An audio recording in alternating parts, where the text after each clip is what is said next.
All right, everyone. I think we're going to get started. You're here at Building Forward. My name is Emily Barony, and I'm the founder and CEO of Visionality. And we have a very special guest star with us today, Cecily Hendricks. She is our project manager specializing in events. She is the goddess of gatherings, the captain of conferences, the princess of panels, and her highness of hybrids. Cecily. So Cecily has been with Visionality, what, 6 years?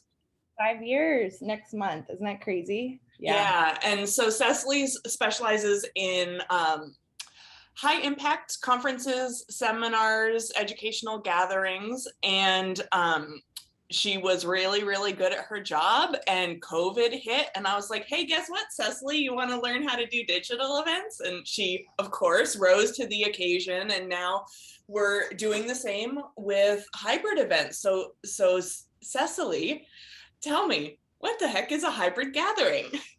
Well, first of all, we promised these lovely people we would do 5 minutes. So I'm going to set my timer because I love this topic. It is so hot right now.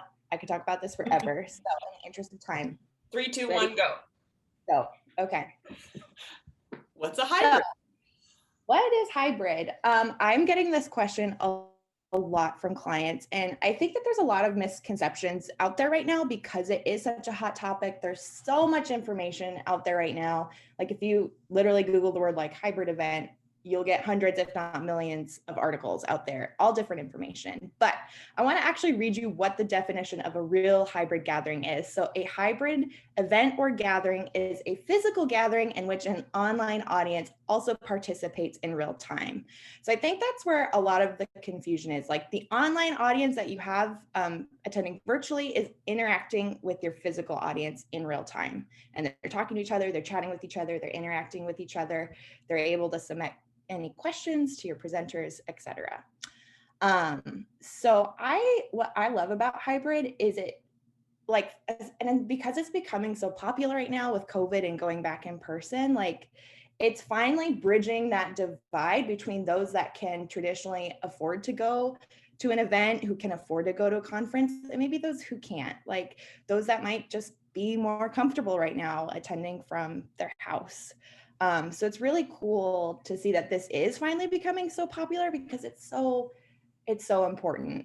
And yeah. Well, and Cecily, I think I want to explore that a little bit because it's not even can you afford the cost of the conference, right? Which is often hundreds of dollars, or a hotel, or eating out. But like, what if you can't afford childcare? What if you're a single parent and there's not someone else that you can rely on? Like, there's so many sort of unrecognized expenses and privilege wrapped around being able to physically show up in person, let alone, do you feel safe with COVID? Are you immunocompromised? Can you get the vaccine, or do you have a medical condition that really, you're in treatment for something and you can't get the vaccine? What about if you're not comfortable being in gatherings because you have some kind of, social anxiety? What if it's not physically accessible? How many venues are not wheelchair accessible or for mobility challenged? Should I continue?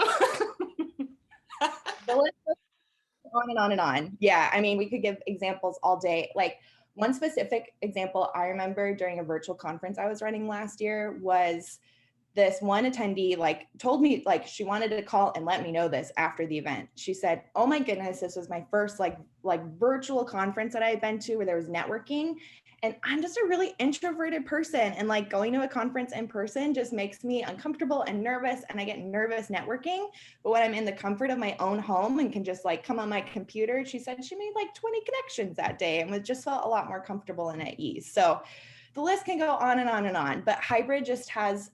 And like what's so cool about hybrid is there are people who do need that in-person interaction and do need that in-person networking, and they thrive on that and they're extroverted, and that's okay. So I just love that it's like merging these two different completely experiences together for people. Well, in the same way that some people aren't able to thrive for a host of different reasons in an in-person, The same is true for digital. There are people who, you know, the last year and a half have been really, really tough for them. Some of us have thrived and some of us have really not. And so again, like that, yeah, that's what I love about this is a hybrid really opens up the doors for both, for everyone.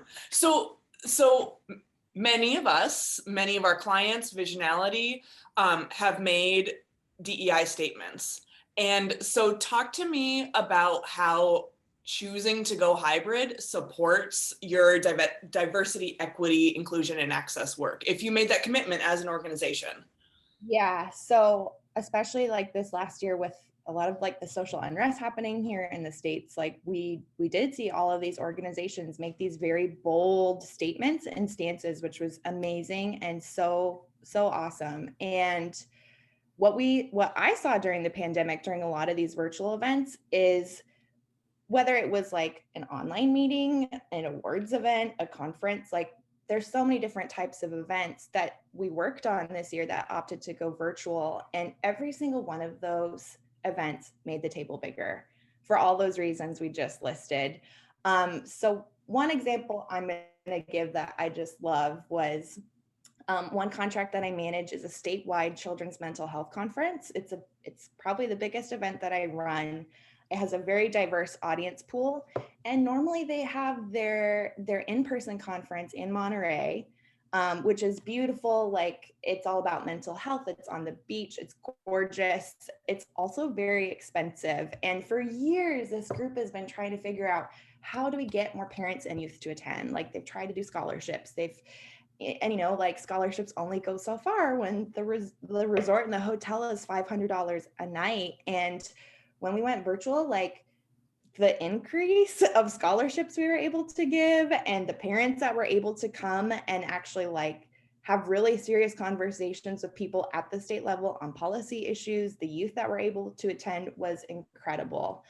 It made this like conference that was already so great and so amazing even bigger, and it just made that table bigger. So I fully believe like whether it's a meeting, a board meeting, an award ceremony, a fundraiser, a conference, any kind of event can be hybrid this year, and it's Well, not hard. and it makes the table bigger. Like that is, we all made lots of big commitments to make the table bigger. And Yeah. guess what? Making the table bigger sometimes costs a little bit of money, but you want to know how you demonstrate that something is important to your organization? You show it in your budget. And so this is just like such a great way for organizations to really walk the walk and say, we believe in DEI work. And this is how this is the first step that we're going to take to making the table bigger. Yeah. And so I was actually meeting with another statewide conference that is also, they're thinking about going hybrid. They're like, oh man, this is so scary. I don't know how the heck we're going to be able to afford this. We're pretty sure all of our attendees just want to go back to the way it was before. And as soon as they told me like their conference theme was about diversity, equity, and inclusion, I'm like, you guys, you can't be on stage talking about diversity, equity, inclusion, and like not offering access. And so we had to take a really hard look at their budget and we cut a lot of fluff. Like there's not going to be a wine tasting at their event now. Like we're not having a fully plated dinner at the award ceremony. Gross. Who wants to eat together anyway now? And we had to like, make some big decisions, but we did it and they're moving forward and I'm really proud of them. Well, and we've seen some really cool examples. Okay, it's gonna cost you more money. Hybrid is more money, and the more integrated, the more like the cooler it is, the more expensive it's gonna be. Period. Full stop. And we're gonna dive into that just a little bit. And there are a lot of things that might have felt important to an event before that you're going to choose to deprioritize because DEI work is more important. And so we've seen, and what's been really cool is to watch the way that organizations are communicating that to their attendees. So they're saying things like, we used to give you breakfast 3 days, and we've decided we're not going to do that because we're going to allocate that money to make the table bigger. So talk to me about some of, like, what are some things that you've seen organizations cut, or how have they reallocated that money to sort of underwrite this hybrid process? Yeah, so that's a good question. Definitely what I just touched on. So cutting a lot of fluff. I'm not working with anyone that's doing like a fundraiser, like an annual event yet, but silent auctions are probably not going to be a priority this year. But They shouldn't have been to begin with. they shouldn't have to begin with. Don't get me started on That's that. a different soapbox. We're going to just talk about hybrid. Different soapbox, but like I said, no more wine tasting, no more provided food. A couple of my clients are having to completely like restructure their multi-day conference and shorten it. And so usually they have these very extensive like pre-conferences. So the different sectors meet together before the event starts. And this year we just decided, you know what, let's just have those on Zoom the week before, and that will get everyone hyped up about the event. And by the time they come, like the topics are already on their mind, they're excited to come. And oh, by the way, we just saved a half a day's worth of expenses on site at this very expensive hotel. And No more AV. Like, and one less day of travel, one less day away from your family, like on and on and on. That's a really cool, like, you're still having the same content, you're just doing it in a different way. I'm curious too, and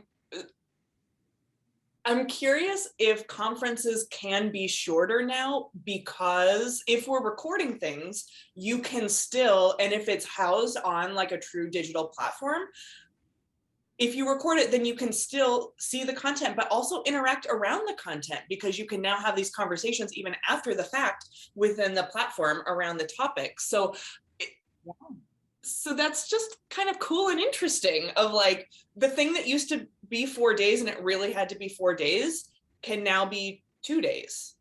2 days. That's what we did with when we went virtual. That's exactly what we did. And so I think now we're trying to find somewhere in the middle. We have opted to still have some workshops in person to kind of incentivize some people to still come, because we're not really sure how people are going to feel about being back in person next year. It's, every audience is different.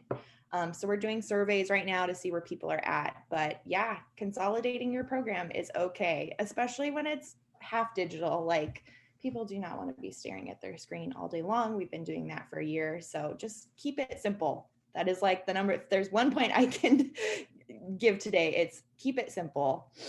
Well, and it sounds like simplifying in a really thoughtful and intentional way is the first step to figuring out how to afford this.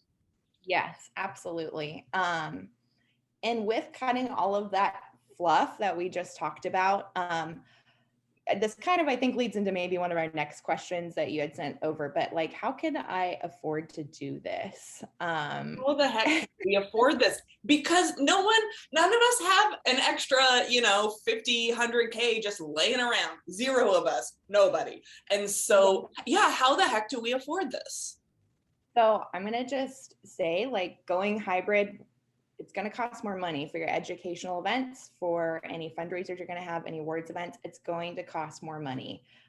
You have to generate more revenue to cover those additional expenses.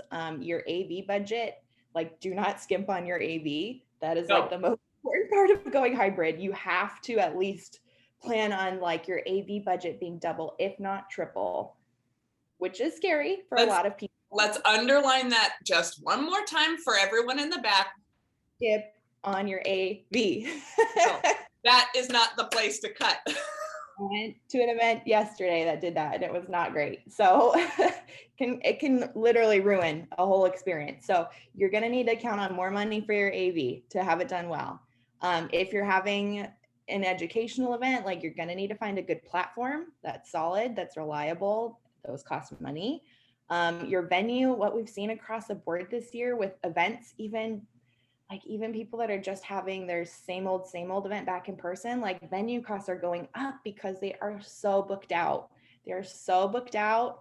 Weddings are happening everywhere. So like venue costs are increasing a lot. Well, and the cost of doing business, period, is up. Like every business owner, big and small, has seen an increase in operational expenses, period, especially if you're in the service industry like restaurants and venues. You had to completely restructure your entire company, and even like the number of staff you could have in the kitchen to do the catering, so it's just everything is going to be more expensive, period, even if you're just going back to normal, which don't do that.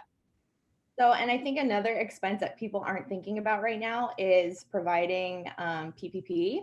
So, especially with the Delta variant and stuff happening right now. So Emily and I actually met with one of our trusted partners who's an on-site medic for events. And she was explaining to us, you are not at an event, you are not liable if someone just gets COVID. Like they can't sue you just for getting COVID. Like COVID's untraceable, they could get it anywhere. However, if you're not taking proper safety precautions, providing masks, like sanitizing, doing temperature checks, then you're liable if someone gets COVID at your event. So, so let's talk just for a minute. So this is our colleague Wildfire. She's an on-call medic. She's been doing this, a very long career in on-site event health and safety. And so we've made a choice as a company. We're not in the business of health and safety. We are not experts at that. And so we are, when we're doing a kind of hybrid event, we are requiring our clients to bring in a professional on-site medic team to do the COVID health and safety. That is not my business. That is not the business of the hotel. And it is, again, not the, what did you say? Oh, I was sorry to interrupt. I was going to say, I know a lot of event planners were hoping like the venue would take care of that, like providing all the maps, temperature checks, and they're pointing back at us saying, nope, that's on you guys to figure out. So yeah, so you can't skip on your AV, you can't skip on your COVID safety protocols. No, and like, yes, there is this liability, right? If someone slips and falls at our event, we could possibly be sued. That's why you have insurance. That's why you need to have an eye towards health and safety, even in, the before times. But like, we would feel real bad. I would feel real bad if we did not prioritize the health and safety of our attendees. Like if we have one job, it's that. So don't skip on your AV, don't skimp on your health and safety protocol. And let's move on from Wildfire because she's going to be a future guest on A Building Forward. So y'all will get to meet her. She's incredible. Yeah, do you want to pull up your slide to talk about yes. And then I'll bring up the slide. So like back to this question of how can I afford this? Like that all sounded very negative. Like you're going to need to pay for this and this and this and this. Like, oh my gosh, that is so overwhelming. So what I did with one of my clients was put together like, okay, here's a budget proposal if you go back in person. Here's if you go fully hybrid. And they're like, oh my goodness, this is so overwhelming. Like, how are we going to afford this? And I think with hybrid, you have such an opportunity to grow your audience, right? Like having something hosted on the internet, like makes your event so much more available to people statewide, nationally. Like you have such an opportunity if you market correctly to grow your audience. Well, and what's cool about hybrid, that it is an incremental additional expense to have one more attendee virtually versus in person. It's like, so you can actually, the cost to attend an in-person attendee, the cost to the organizer is pretty big, but the cost virtually is like essentially nothing. So in a way that you maybe couldn't for space or money reasons grow from 600 to 800 or 1,000, you can totally do that digital and actually have fewer people on site, which reduces your overhead expenses. Maybe you get to rent fewer rooms, you get to buy fewer meals, you get to do a lot less, and then you actually make more money. More money, yay! Pay money. My last point that I'll make, I know we're already at like 7 minutes left, is fundraising, especially. So like this is the way to afford this. Fundraising if you're a nonprofit. So one thing that I saw with all of my clients hosting all different events last year that really surprised us is sponsors were stepping up to support virtual events. And I like 100%, 1000% believe that they will support this work. If you come to them with a like mission-based approach and a very thoughtful ask and talk to them about how this work is actually supporting your DEIJ work, like they are going to want to support you 10,000 million percent. My client that had that mental health conference for 40 years fundraised the most money they have ever fundraised in 40 years this spring through a virtual event, because their pitch to the sponsors wasn't like, oh, you get your logo on this sign. Like, yeah, all of that's bonus stuff. But at the core of their ask to their sponsors, it was like, hey, we're making our table bigger. We're inviting all these other parents and youth to attend. We're providing like triple the amount of scholarships, and sponsors stepped up to support that work. They want to put their money towards organizations that are working on DEIJ work. So fundraising, like that's the way it can happen. And just to underscore it, it was a mission-based ask. It was not a transactional ask. Your logo is here. It was a mission-based ask. Yeah, exactly. And like all that other, like, oh, you get your logo on the website, you get on the email too. Like that was all kind of nice additional perks. But at the end of the day, hardly any of them cared about that. They wanted to be there to get comp tickets so they could send their whole team to listen to this really important content, and they wanted to support this work. Like they were there to support this organization's mission. That was the other super cool thing that we saw, is how many whole teams got to show up, and then they have this common language and this shared experience that they can bring back and directly apply in a way that they couldn't afford to do when we were in person. Yeah, absolutely. So I'm going to move on really quick to just show you this example. So this is just for a conference. So keep in mind, this is a conference. These numbers are very big and probably very scary to some people. So what I've been working with and kind of my approach with these two events that I'm working on right now is really, really crunching those numbers. So I kind of broke this into 3 tiers. So I gave them a scenario like, all right, if we go with tier 1, like here's what your event looks like if we do it same old, like you're still going to have these additional expenses, like for the on-call medic. Our staff time will be, pretty much the same. Yeah. There will be no hybrid components, your sponsors will be about the same. Tier 3 is kind of a scenario I set up for them, and a budget. I created a budget for each of these scenarios. Like here is your projected revenue if you go like full hybrid. If you live stream all of your workshops, all of your plenary sessions, your projected profit, I think, would go up. We would need to increase registration costs, and we would definitely need to generate more revenue through sponsor strategy. And tier 2 is where all of my clients have landed. So this is what I'm pitching to them is like, okay, let's not go with tier 3. Tier 3 is very expensive. Those numbers are scary. It's a lot. It's a huge increase from the last 2 years. Tier 2 is a scenario, okay, let's do a hybrid event, but maybe we can't afford to live stream all of the workshops. Let's just live stream a handful to make them accessible to the online audience, but still live stream all of those plenary sessions. So I still think they're gonna make money this year to put towards next year's conference. Our staff time will go up a lot. Essentially, it will be running an entire online event in conjunction with that in-person experience. But this is just kind of the approach and strategy. And it took a lot of time to crunch these numbers, but it's so important. If you don't start here, it can be so overwhelming to know, like, where do we go from here? How do we even start planning this? So this was what I love about this, Cecily, is like, hybrid is not a one size fits all for everybody. Obviously, like tier 3 is our dream. I cannot wait for us to run a tier 3.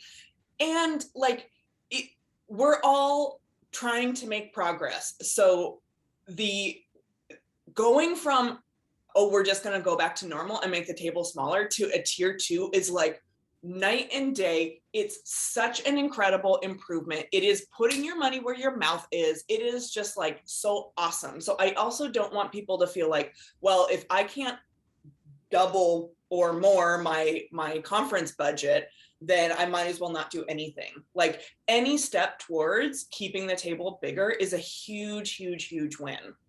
Yeah, and I think, like, we're talking a lot about conferences today, but I also want to talk about other gatherings. Like, a really good baby step that I've been encouraging a lot of organizations to start with is like start by making your board meetings hybrid. That Yes. can be easy as putting up a projector and speakers for like in person in your meeting room. Make your client meetings hybrid. You make your staff meetings hybrid. Like, you can just start by taking those very small baby steps.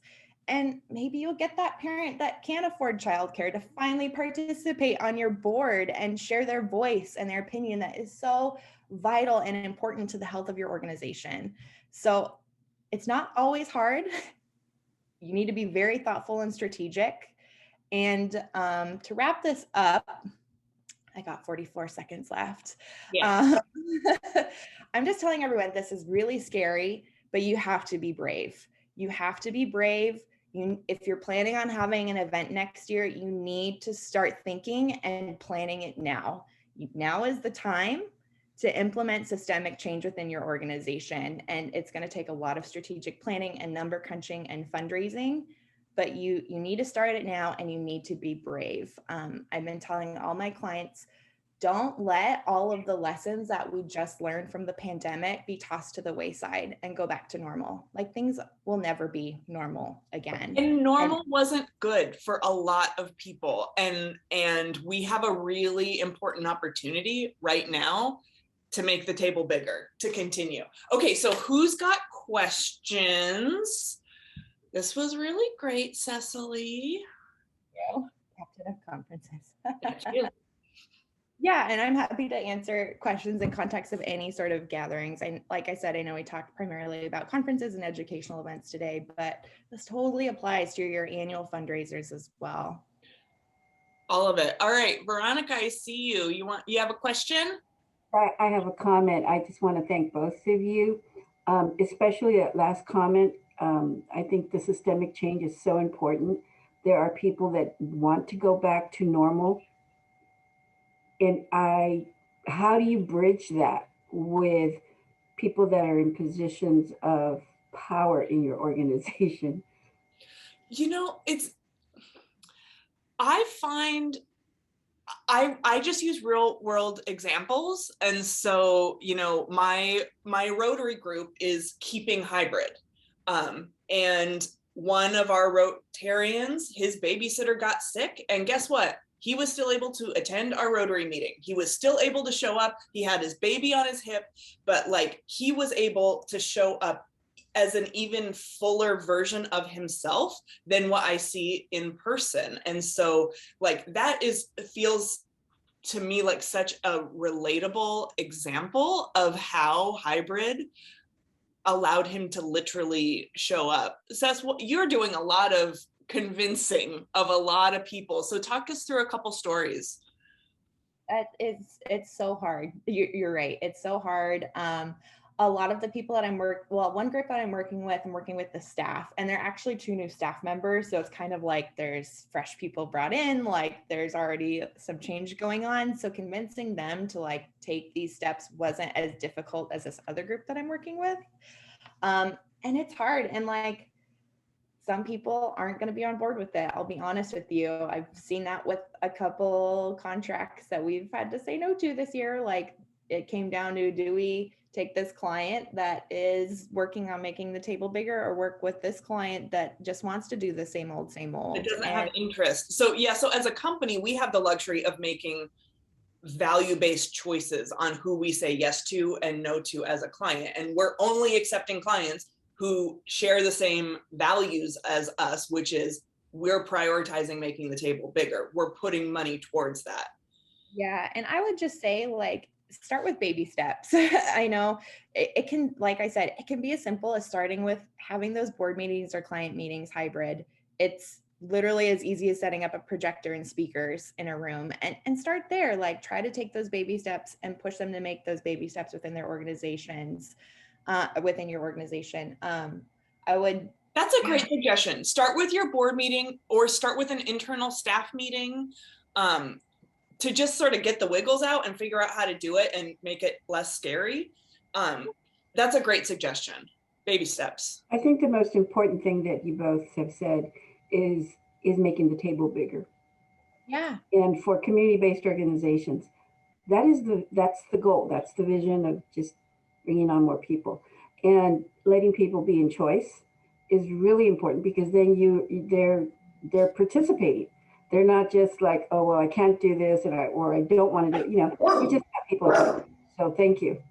Yeah, you're welcome. It's very hard. It's hard to get organizations to change that have been doing the same old thing. So I totally get what you're saying. Well, and it's a great pitch too, how many, since the beginning of time, boards have said, we need fresh board members. We need a diverse board. Well, you want to know a really easy way to make your board more diverse? Make your meetings hybrid, because then if you're a parent, you can show up, if you're traveling, you can still show up to your board meetings. Like, it just is such a simple, and like, it's not scary anymore because we all spent a year and a half on Zoom. So like, we've figured it out now.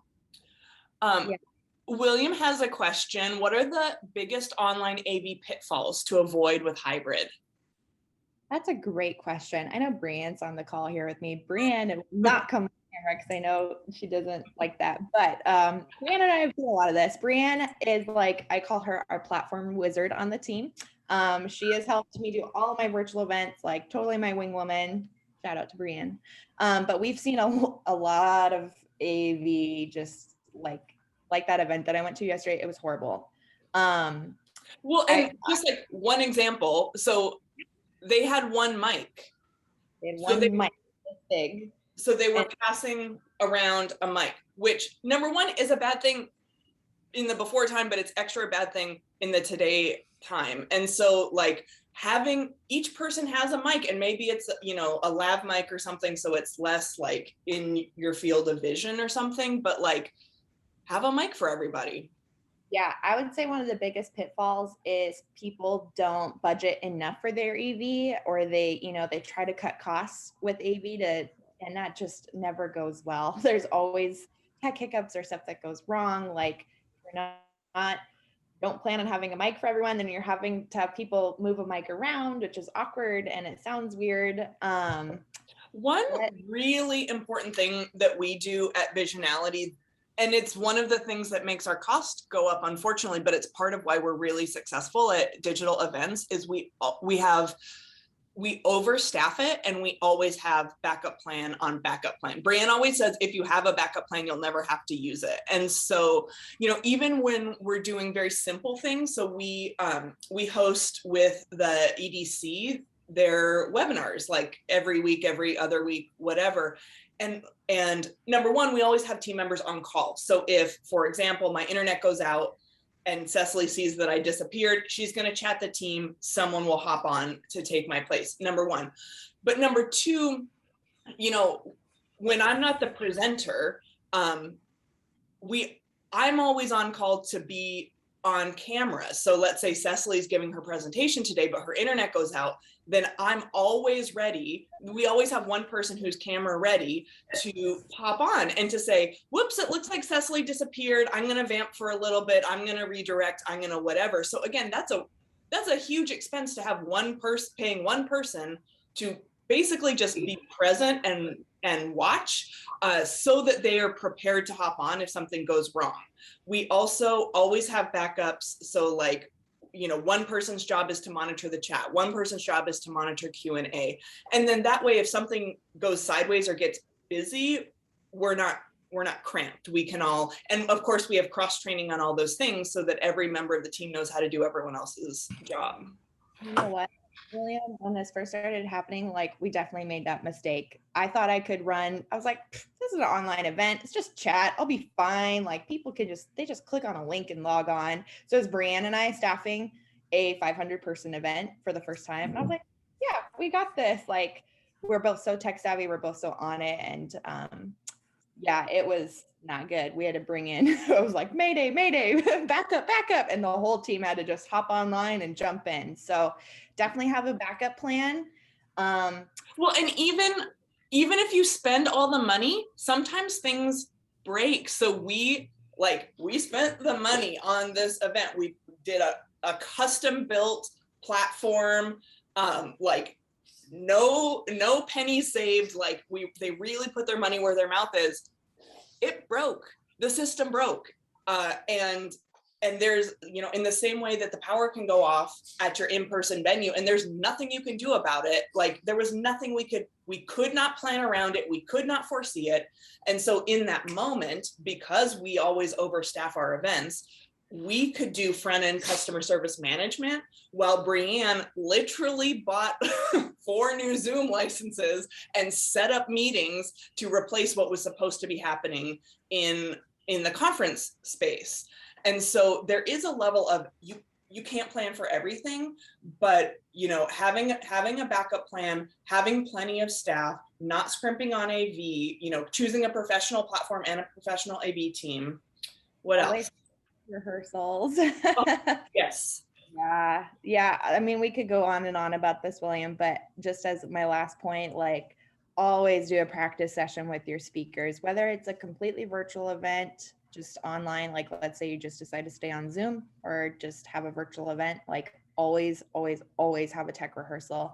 And with hybrid, like I know I'm planning on having multiple tech rehearsals with our speakers as they arrive on site to make sure that the platform is streaming properly and it's working in conjunction with all the AV on site. So Wi-Fi, you gotta upgrade that Wi-Fi. And a lot of venues are figuring that out right now, but like Wi-Fi was already hard at hotels. And like now the idea that you're going to do 2-way video streaming is going to take a ton of bandwidth. And we also do a lot of like seemingly silly stuff, which is like, I'll get on with our speakers and have them like adjust the height of their camera and like buy that $30 ring light and like stare at the stupid camera, not at yourself. So like just ways, to present yourself the best way on a screen. And like, your only job is to be present. So, give your dog something to do, whatever. William, do you have other specific questions that we could workshop with you about AV? No, this is all great. I've been participating as a presenter at conferences online and even taught some graduate level classes and stuff like that. So a lot of it, the organizers have been pretty much winging it. And then a couple of them were super duper international, really well done. Yeah. But it sounds to me like there's probably a developing ecosystem of folks like yourselves that are morphing into this new kind of a thing because you're sort of building on the IT resources that are maybe at hand, but then it's like you've got to build out even deeper than that. And I think, at my company, for instance, because we've got, organizing meetings for sales agents and stuff like that, it's like we could stumble into it like we've done with staff meetings, or is there sort of coalescing a relatively economical consulting resource that we can bring in just to make sure all those like gotchas don't happen. Right. Yeah. Kind of where my ear is at it. It's not really the public sector stuff that I'm doing. It's like, how do I bring that experience and how is it getting refined now that we're like a year and a half into this? I mean, before then it was sort of an ideal thing, but nobody ever really used it. And now we're just depending on it. Yeah. 100%. And I've definitely participated in way more things than I would have otherwise. Just here in Ventura County, it takes so long to get anywhere and then get back again. It's like you've wasted half a day for maybe 20 minutes of content, and it doesn't pencil out anymore like in the LA area. So you can get there, participate, and then go about what you need to do. Brilliant. Yeah, exactly. Yeah, and I want to say too, going digital was not just a matter of taking whatever you had planned and putting it in front of a screen. Like we really had to be very intentional about how to redesign the conference experience and the content to be successful on a digital platform. And the same thing is true going into hybrid. Like those really are two experiences that need to be co-designed, but they're not the same. And so it's really important, number one, to be very thoughtful about what platform you pick. And so, you know, some interactions are really best suited for Zoom.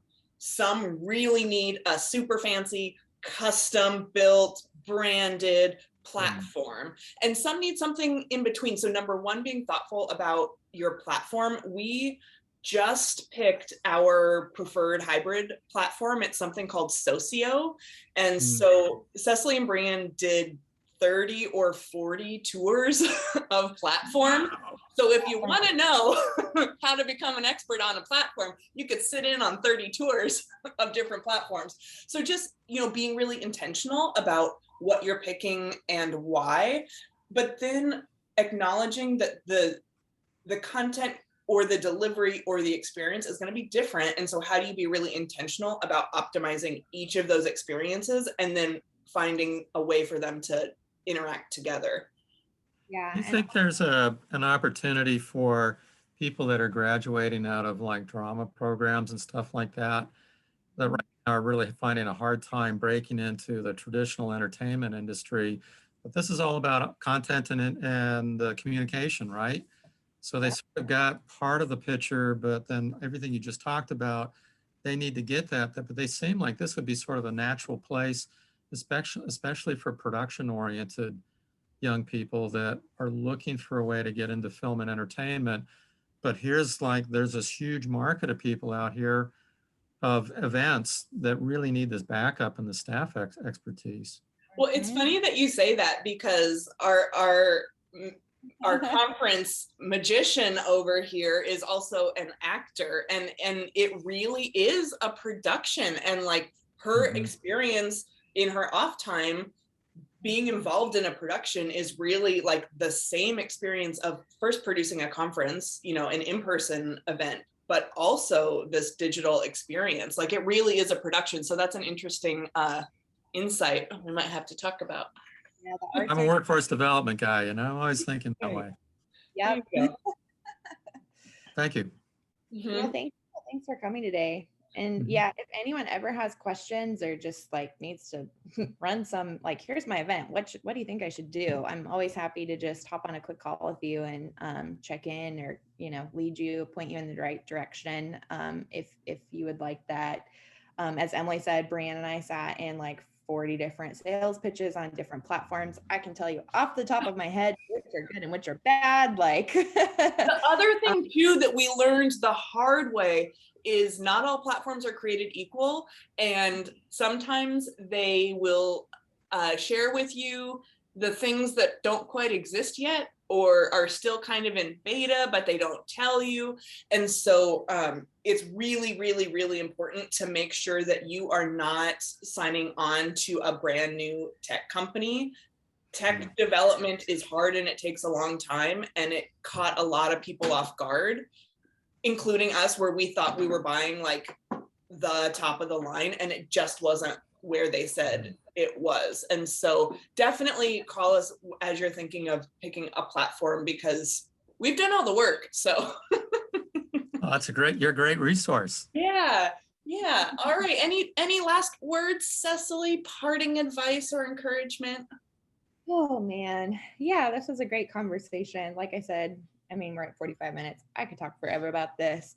You and I are both very passionate about events. Like, not everyone's an event person, but events are important. It is so important to connect with each other, whether that's online or in person right now. I think everyone just is just in desperate need of human connection right now. And I would just say, like, be brave. Start by taking those baby steps and talking to the decision makers at your organization to like start making those meetings hybrid. Start looking at your larger events next year and how you can be creative. And I would just say, I wrote this down in my notes. Just, I love this. Be brave. Don't let the lessons that our organizations have learned during the pandemic be tossed to the wayside. Going hybrid is going to be hard, and we need to be brave, but COVID taught us that we are very resilient and that we can do hard things. Yep. We can do hard things. It's never going to be easy, but sometimes doing the right thing is hard. Never easy. Yeah. It's hard. But so I'm here. I dropped my email and my phone number in the chat. If you ever just want to have coffee and talk about events or have questions, feel free to reach out anytime. Sounds good. Thank you. Cecily, thank you so much for your time and energy and expertise. And we do this about every other week on a Wednesday, so look out for future invitations. I mentioned we're going to have Wildfire on to talk specifically about COVID safety protocols during in-person events. But if y'all have other questions that you want us to tackle in these, go ahead and email it to us. All right. Have a good day, Cecily. Thank you very much. Thanks. Bye. Bye-bye.